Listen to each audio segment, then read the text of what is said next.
poor defensively. Didn't seem like we guarded anybody. Our number one key was stop dribble penetration. And things happen in these games, you know. I mean, give them credit, I guess. But... All right, that right there, Tom Izzo of last night. Thanks to Spartan Mag for the audio there. We'll talk about that Michigan State basketball game coming up. But we're going to talk some speed. Speed kills, you know, they say, and, you know, no better person to talk some speed than former Wolverine, who joins us here on the broadcast afternoon live. It's Troy Woolfolk, who you see on the screen if you're watching here. Troy, what's up? How you doing? I'm doing great, man. I'm feeling young, but more importantly, I'm feeling fast. Well, for people that don't know, you I don't know if it was a week ago or however long ago it was, you know, you let's see if I can put this is your Instagram here. I don't know, it's your Twitter. Currently the fastest Michigan Wolverine living. So, you know, that's quite a statement when you consider, you know, Michigan football, alumni, and everything else. So, you know, tell me a little bit about, you know, what made you say, hey, you're going to throw down the gauntlet. Well, first of all, I see no lies in that statement.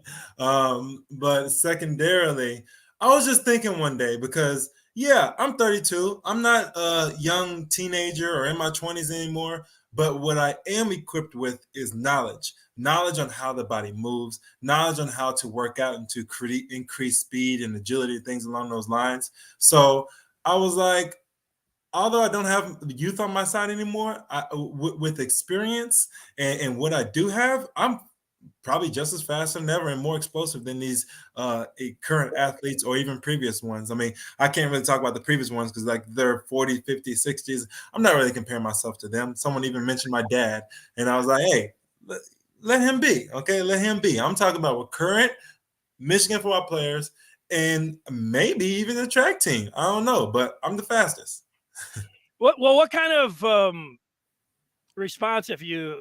I have seen some myself, but I imagine I'm scratching the surface. What kind of response have you been able to get from whether it's former teammates or just former Wolverines about you know, you saying that you're ready at what you said, 32 years old, to, you know, that you're the fastest?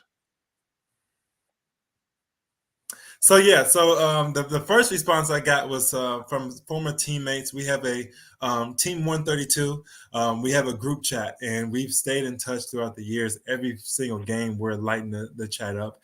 And someone just made a comment in there and was just like, "Really, Troy?" ... But it's like, I get it. Because the majority of people, it's normal to let your body go. It's normal to once you stop competing at a high level, to not train like you're an athlete anymore. So I am abnormal. I'm an anomaly. I'm the type of person who kept up with it and actually improved on my physique, improved on my speed and agility to where I never hit that decline. I just went on an incline. And now I'm looking back and like, I'm faster than all these young kids. So it's like, I just want to make a point for it. Yeah, well, you know, tell me, when you talk about you're increasing your speed over time, let's just, I don't know, it's talking turkey or talking track or just talking speed. Like, you know, so back in the day, what are we talking about? 100-meter, 10-2 I saw there. I mean, that's your fastest? So that was back in the day, okay? Mm-hmm. I'm not here. Oh, my God. I think this is me throwing something up here. Exactly. So real, the love be fake. What are we looking at here? Help that's real. And I got the same shoes, but like I was my wrist. We're talking about practice. Them crossing the line today. The hate be so real, the love be fake. Be bumping their gums and bumping my tape. Don't go against me. I'm no longer in. I'm not saying I can still run a 10-2. I'm not saying that. Let me make that clear. I would have to, maybe if I train like for that, but I'm just staying in shape. So right now, I'm still sub 11 seconds. I don't know where I'm at, but I think I definitely am fast enough to beat all these other athletes. So it is what it is.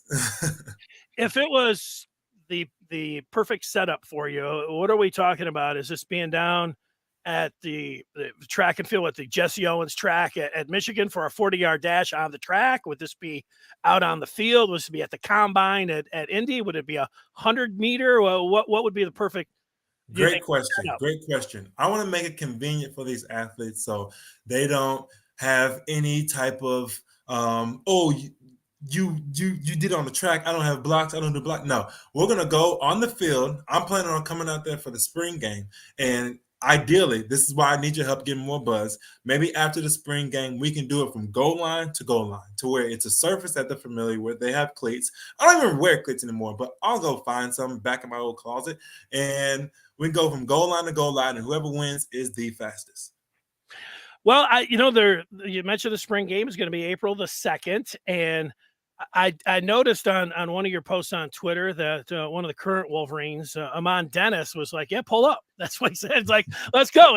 So I like the confidence there, and so you sound like you might have a one willing participant. I know, just thinking about the current Wolverines, Roman Wilson, who caught that touchdown in the Big Ten championship game. He looks pretty fast, and AJ Henning, I saw people posting his track times when he was in high school, which looked pretty legit.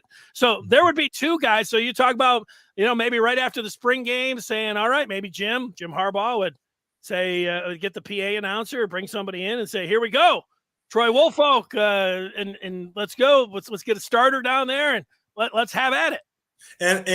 And just to be clear, this is not even just like singling out current players in college. I'm even talking about players in the NFL. So if Jabril Peppers want to come down, if anybody else who is fast that is in the NFL currently right now, I will blow y'all out too. It doesn't matter. I am not segmenting anybody. I'm willing to show that I'm the current fastest player from college to football. To NFL.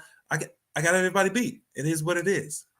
I'll tell you, if I could get Henning and Wilson and Dennis out there from the current team, if you get Jabril Peppers, I'll take Donovan Peoples-Jones, and I'll take somebody from the coaching staff and hired in the player personnel department, Shoelace. I don't know what he's thinking about. That'd be a nice.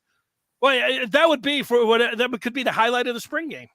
I would actually love to go against Shoelace, but in all fairness, I'm not sure. So I think he would need some time.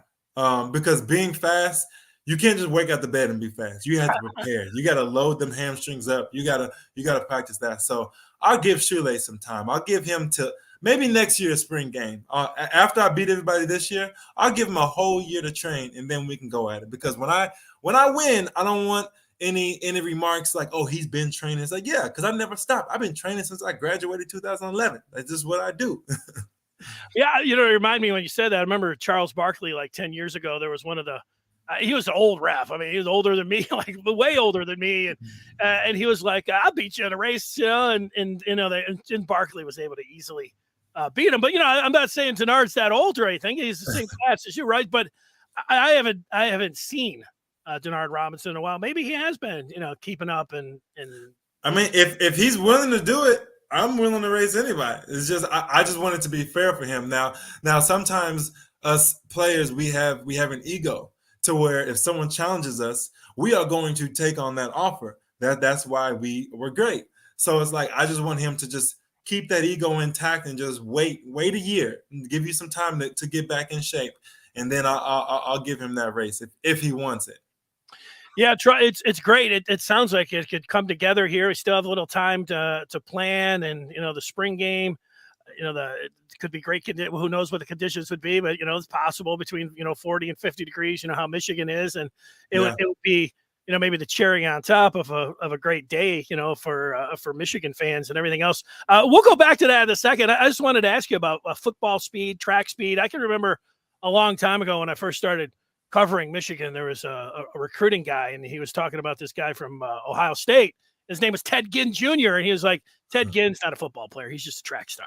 That's what he was telling me. And I'm like, well, what's the difference? He's like, Ted, he doesn't want the contact. He's just fast. Now, Ted Ginn ended up being a pretty good football player. He's made a lot of money in the pros, and he definitely was a track star too. You get where a few years ago, Usain Bolt, there was a little bit of talk about, put Usain Bolt out on the football field. His speed's great and it kills, and it's a difference maker and everything else. But what's it take, that difference between being that track star or football player? And that's a great question. Like, in speed, is an ambiguous term. There's different types of speed. So it's like you have someone who like 100-meter runners, like they sometimes they may not get out as hard and then come on towards the end, and the same thing for like the 200 and 400. So in order to be successful in football and have true speed that allows you to actually leverage that trait on the field, you have to have burst. You have to have burst, and you have to be able to get to your top end speed fast. Now, you don't have to be the fastest, but you have to be the fastest to get to your top end speed the fastest. Now, that's different than track. Now, in track, it's about top end speed and maintaining your speed, because the shortest distance is 100 meters. So you're doing that for 100 meters, 200 meters, 400 meters. Even the 400 meters is technically a sprint. So it's about more speed maintenance versus football is just getting to your top end speed fast. So explosive movements, quick feet is relative. Now, the thing about Ted Ginn, which is very interesting, which is also very similar to Steve Breaston, which is another Michigan another great receiver that speed, is the long striders. That's not really an attribute that deals with quickness. So the ability for them to display speed on the field with that long stride length is very interesting and very, very surprisingly to me. Like watching Ted Ginn, he looks like a 400-meter runner. He's opening up and just striding. And usually when you're running, you got to do quick cuts. And so having a more of a shorter, choppy stride helps that out. So they are two anomalies that I haven't seen in a while, to be able to keep that long stride strength, but then be able to run quick routes and burst out of it to be successful on the field. And having that straight line speed, normally they go to running backs, but definitely with wide receivers, like, Tyreek Hill, he's a great track guy, but also just the quickness to avoid the DBs getting their hands on him. And then when he has the ball in his hands, and DK Metcalf is another guy 2 years ago, he ran down somebody from the Cardinals. It might have been Buda Baker. Yeah. I'm sure. But it was an amazing thing just to sit back and watch, because he had the Cardinals player had like 10 yards on him, and Metcalf, he's a pretty big guy, and he just ran down there. When you have the pads on, a lot of people wonder why when they run the 40s at the combine that they just don't have everybody up in football pads, and they have been bike shorts, and say, hey, that's great, but what about football speed? Yeah, and that's a good point. It's just if you have one person doing it, then everybody has to do it, just to be fair. But I think it's also because the combine is a show. So like it's more appealing to see these people in these tights. You see their full muscles, just like in football, it's entertainment. So that's the exact thing right there. But you hit the nail on the head, to where when they're running, like Tyreek Hill is so good because he gets to top end speed fast, and he breaks and gets out of his routes just as fast. Nobody does it good as Tyreek. Like that's one person I know I can never guard. Like I had a similar experience when I first came to Michigan. A receiver that is very popular, Mario Manningham. He's not as fast as Tyreek Hill, but he comes out of his routes so ridiculously fast. And it's like, I know I'm faster than this guy, but I can't keep up with him because he's so explosive, and he just gives so much intensity to each route, to where before he runs a slant, he's going to take 2 steps full speed and then break and go. So it's like speed is relative to how it's being utilized on the field. Sometimes I wasn't even able to use my speed on the field unless it was like a go route or a post route. I love guarding those, because you can beat me on the line and I'm going to come back and catch you because I'm 10 times faster than you. But if you're doing a slant, a dig, those are the ones that's harder, to where if you have straight line speed, track speed, then you can't really apply it onto the field that way. I love it. I know people love hearing stories about Michigan players. What about a wide receiver you had to guard when you were at Michigan that, had, gave you trouble, whether it was quickness, speed, whatever it was? Yeah, I would say Mario Manningham was the most difficult. Outside of that, I would say Martavius Odoms was actually pretty good as well. The thing with, if you don't get your hands on Martavius Odoms, he is going to make your life a living hell. Now, fortunately, I found out I had to get my hands on him, but before that, like he's just he's like a Mario. Like he just gets out of his routes just as quick. He goes full speed in it, and he knows how a DB thinks. So like if I'm in like off coverage or something and I'm bailing, he's going to try to run and on a fade, he'll try to run behind me, get in my blind spot, and then break back and do a comeback. So like whenever you have an intelligent receiver who knows the pockets and knows how a DB thinks, it's a game changer. And that's what Martavius was. Troy, tell me what we're looking at here. You got a picture on. If people are just listening on the pod, they won't see this, but if you're watching the video, you've got your Twitter page up there, and you got a picture that looks like back in your playing days. I mean, you look pretty good there. Yeah, see, and that's why I'm telling people, like, I didn't have muscle like this before, back when I was playing. Like, I was in shape, but I never had ripped abs. I never had toned arms. And like, it wasn't until I started really developing myself and I kind of got out of the strength and conditioning, because you got to understand, it's hard for a strength and conditioning coach to create a program unique to each individual. It's an apply all, one size fits all. So it's like, once I got out of organized sports and I focused on like what works for me and start implying unique tactics for me, I started seeing my vert going up, my broad jump going up, my quick burst getting faster, and that's why I'm the fastest Wolverine right now. And but it's like it's also something like I wish I could work. I'm actually training a couple of NFL athletes right now, and each of them I'm creating unique workout plans and items for this. Same thing, and they're becoming more explosive, more faster. They're still not as fast as me, but they're getting faster. That's the thing. I'm beating these NFL players, and these college players ain't gonna be nothing. Tell me the side job. What Wolf Fit? What's that? Is that something on the side that you're doing? Or is that just a name? What are we talking about there? Great question.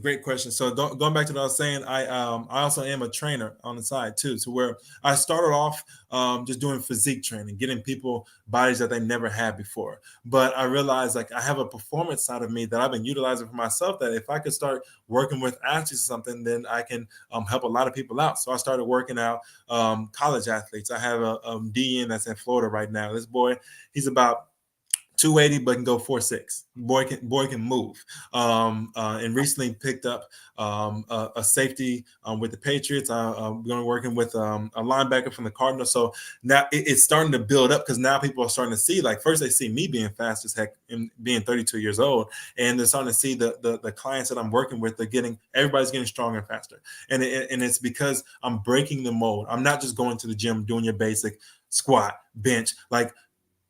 It's a matter of developing the muscle, not to just be strong, but to apply it to the movement that you're doing for the force. And it's like a secret calculation that's unique to each body type to be able to create that to increase their performance. And I figured it out. I cracked the code. I tested it on myself. I'm fast as hell, and I'm willing to help people out now.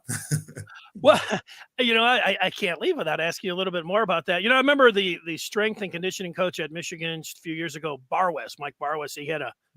He opened a gym that I went to one time, and I remember reading a story about him in ESPN magazine. He had those physio balls, and he had guys with 45-pound dumbbells on them, like jumping from one to the other, like with their knees on them with balance. That seemed pretty crazy. And I just saw a Wolverine from last year's basketball team, Sean D. Brown. He had his Instagram, and he had some kind of it looked like a fish tank, but it was a cylinder. It had this pink liquid in it. He was standing on one leg on some, like, one of those half balls. And, I could see the balance and everything working there. And you're into all of that.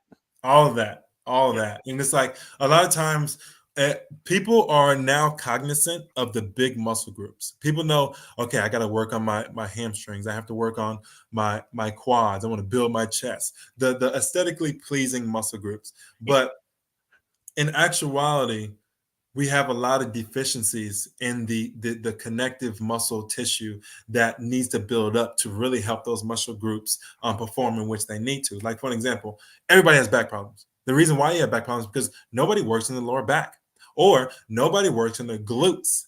The only people that are working on the glutes are the girls in the gym trying to get nice selfies. But guys actually need to work on their glutes, because when they're running, those glutes that engage, they help share the load from the hamstring, so you won't pull your hamstrings. And they also help keep the pressure off your lower back. So when you're squatting or doing deadlifts or other things, you're engaging the glute, and it's not straining that back. So there's a lot of different things. And even just the mechanics when it comes into running. Everybody tells you, get your knees up, get your knees up. Well, you need to also have that same mentality to impactfully put your foot down. Because when you just focus on getting your knee up, you're not putting your foot down. And those little milliseconds can cause a difference between first and second place, which everybody else would be second behind me. Because they don't know this stuff. They don't know this stuff.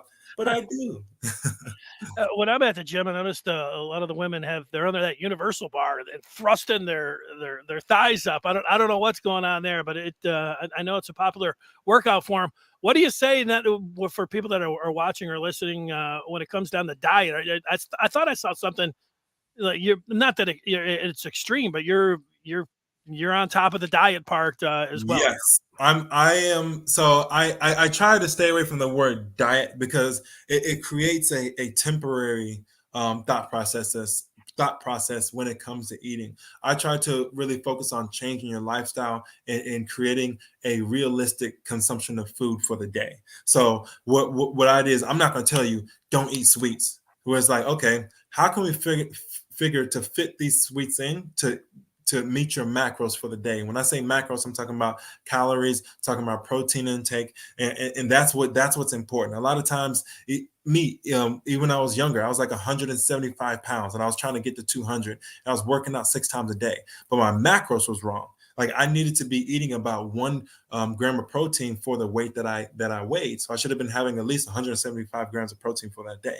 Now you split that up in 6 meals. It's not that hard to do. It's just that people don't have the strategy and they don't have the planning behind it, and they just go out and start winging stuff, and that's when it gets difficult. So having a strategy to get you on a consistent lifestyle change, then you can have that flexible dieting. Again, I don't want to say that word. That's the key to losing the weight and keeping it off.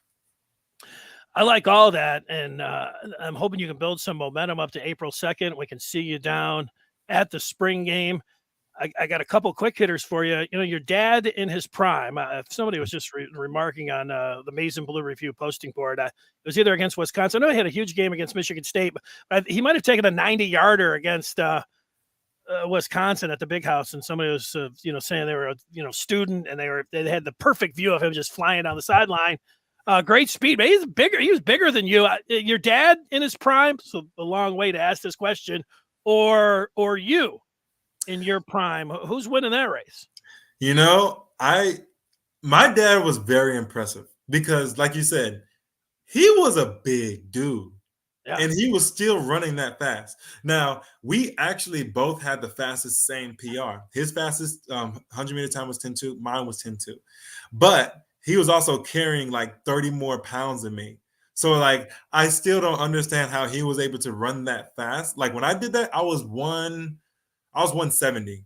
When he ran that, he was at least like 190, maybe 200.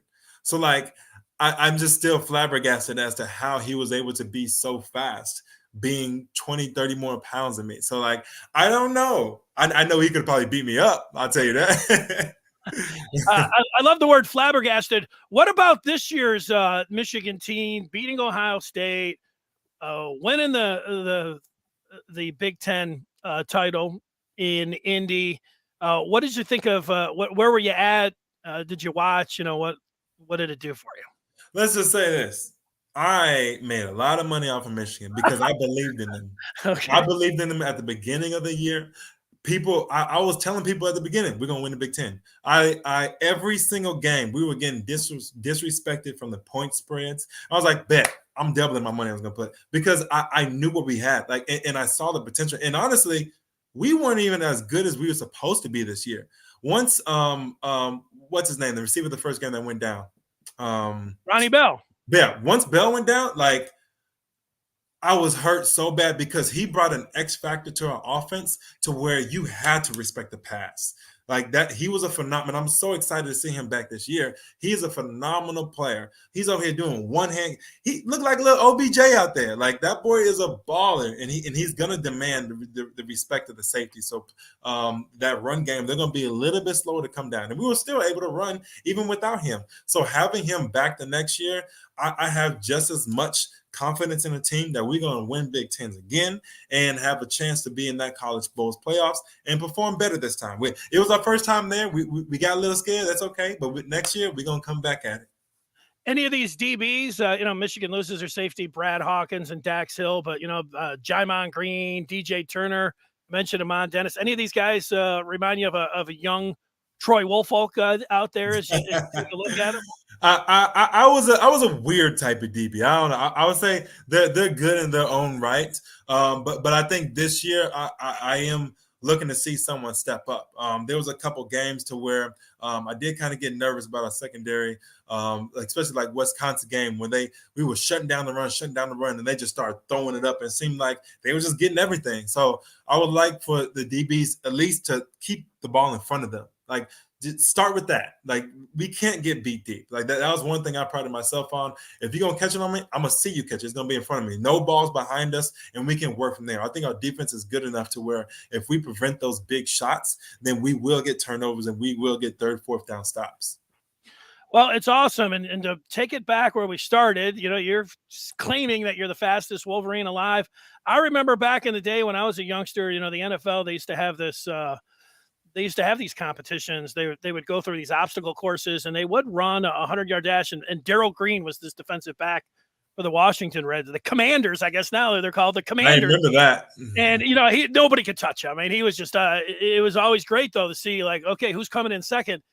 And so to have this, I mean, it's a part of football. It seems like, it fit in. I don't know what Jim's thinking about it. Maybe Steve Klinksdale, the secondary coach, he doesn't want a DB coach. He doesn't want to, his guys, he wants to keep them motivated or that's the thing. I get it. Like, and this is for the coaches. I'm looking to the camera now. This is for the coaches and for the players. If you don't want to race me and you want to keep your pride intact, I get it. It's like no hard feelings, but just know if you come out there and those fans stay in the stands, you will be embarrassed. But it's with all love because I am your brother. This is a family. I'm a Wolverine. We both bleed blue. So I'm not going to talk mess, but just know that I'm the fastest. Okay, I'm back. I love it. Well, I encourage everybody to follow you there on social media and anywhere, and you see at TWolf29, TWOOLF 29, and then maybe we'll see you down at the spring game. I hope to see you down there at the goal line, lined up with 4 or 5 current guys, maybe 4 or 5 NFL guys. Bring them all. Let's go. Bring them all. All right. Hey, Troy, best of luck, man. You got a great personality. I knew what kind of football player you were, and it's great to have you on here. And I've continued momentum this way and with everything that you're doing. Best of luck. And hopefully we'll see you April 2nd. Hopefully to see you too. And I'm going to shock the world, baby. I'm going to shock the world. All right. Well, we'll have this up before long. I'm going to talk a little Michigan basketball here for the next 10 minutes. And, we'll stay in touch. Best of luck. Thanks for joining us. Thank you. All right. See ya. Take care. There he is. Troy Woolfolk. How about that? And, when I saw Troy originally, on Twitter, I went to the Wolverine Den posting board and I said, Woolfolk claims he's the best, fastest.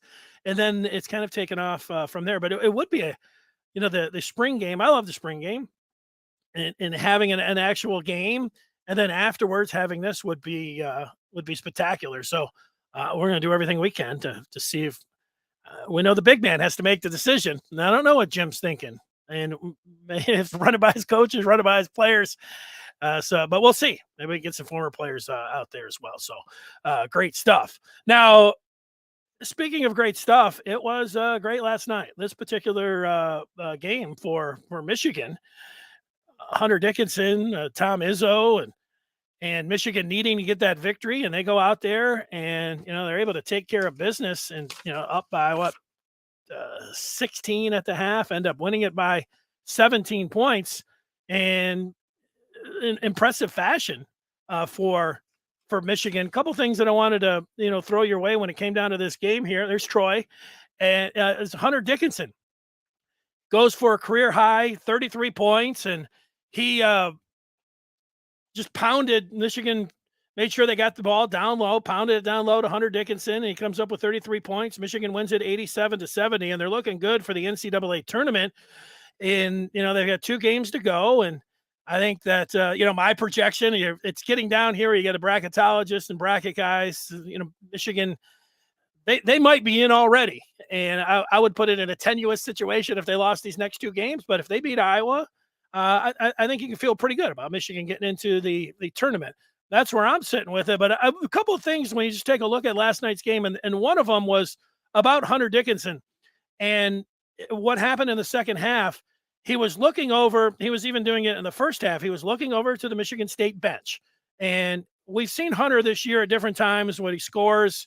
I'm taking my own hand here, and he will, I don't know if he hits a 3, he's showing that he's hitting the 3 or he's doing something. But there was no question that last night he was glaring, staring, and he may have been saying something. I'm not sure about that. It was unclear after watching the post game. He didn't want to say what he was saying, and he wasn't pinned down by the media that was there about what was transpiring between him and Izzo. But so you get to this point, like you're a Michigan fan, you're like, I don't care, Izzo's a jerk, it's a rivalry, Michigan won, no harm, no foul, and I get that part. But you know what? There is a part where Hunter Dickinson, you say, all right, could this be something where he draws a technical, this hurts Michigan, it's not good sportsmanship. I mean, any of those kind of things, at least it's up for a conversation. And Phil Martelli, after the game, said that Juwan Howard was emphasizing to Hunter Dickinson this year to be more vocal.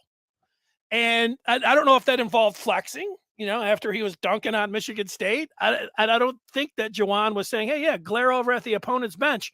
But you know what? Different players, different things motivate them. And, and get him going. And Hunter, after the game, was saying, yeah, I'm trying to do everything I can to motivate my teammates and motivate myself. And if we was that Hunter Dickinson's best game in a Michigan uniform? Well, it certainly was the most points that he's ever scored. So it's one of his best games.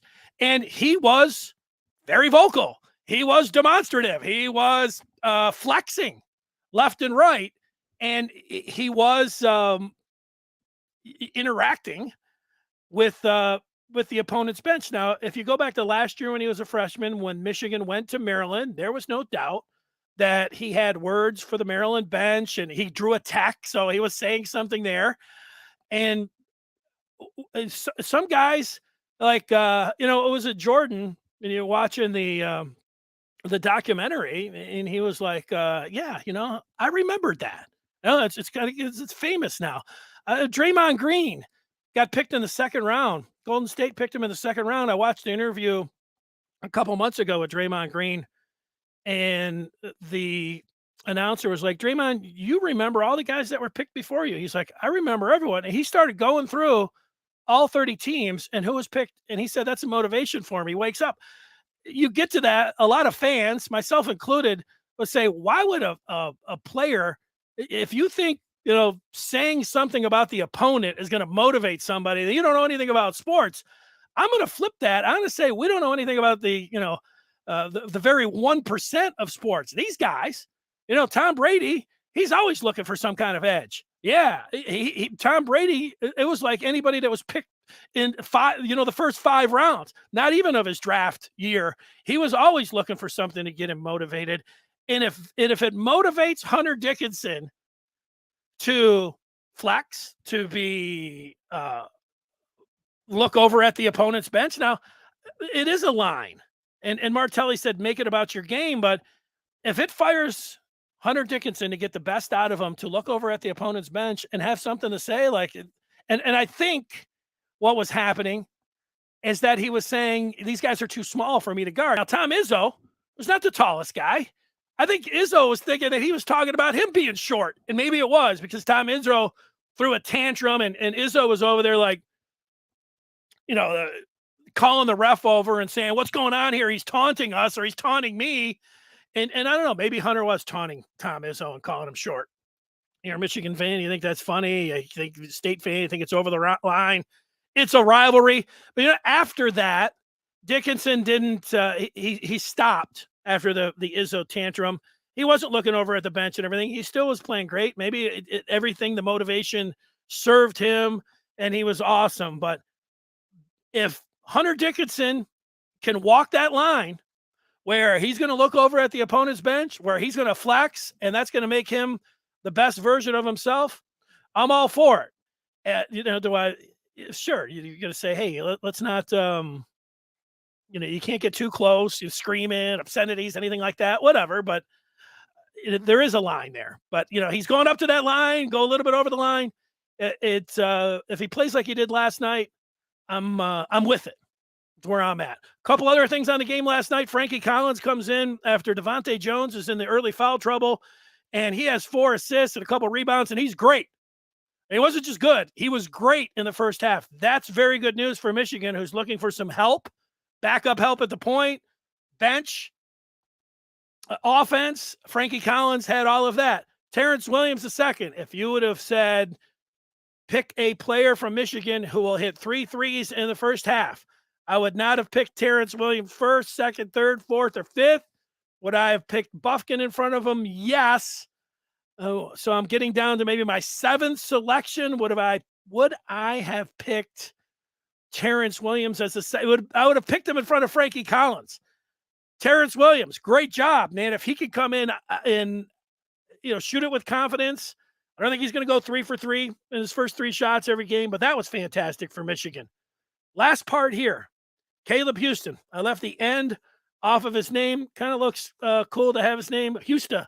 But Caleb Houston, the last 3 games from downtown, 2 of 2, 2 of 3, 5 of 9. That's 9 of 14. He's shooting 64%. He doesn't need to shoot 64%. But if he's feeling it, Michigan needs shooting from downtown. They need a volume shooter. Caleb Houston, you have entered the chat. Let's go. Let's see it. Let's have him continue to do that.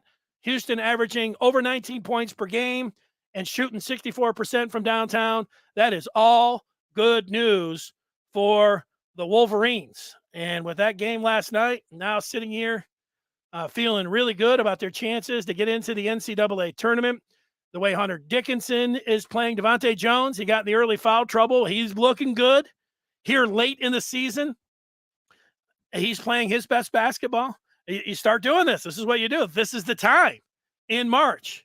Now, am I sitting here? It's just, the glow of last night's game is still out there. So am I, talking about Michigan winning any championships, making a run? I'm not ready for that. I don't even know if they're going to get into the NCAA tournament yet. But they put themselves in a nice position to get there. They've got a home game against Iowa, a team that they beat just a little while ago. And they had Moussa Diabate go for whatever it was, I think 28 points for a career high in that game. So you're talking about Double D down low, Caleb Houston, Devontae Jones, Eli Brooks, maybe getting some help from the bench. Can this team? Here's the thing that you wonder, can they get into the tournament? It's looking pretty good right now.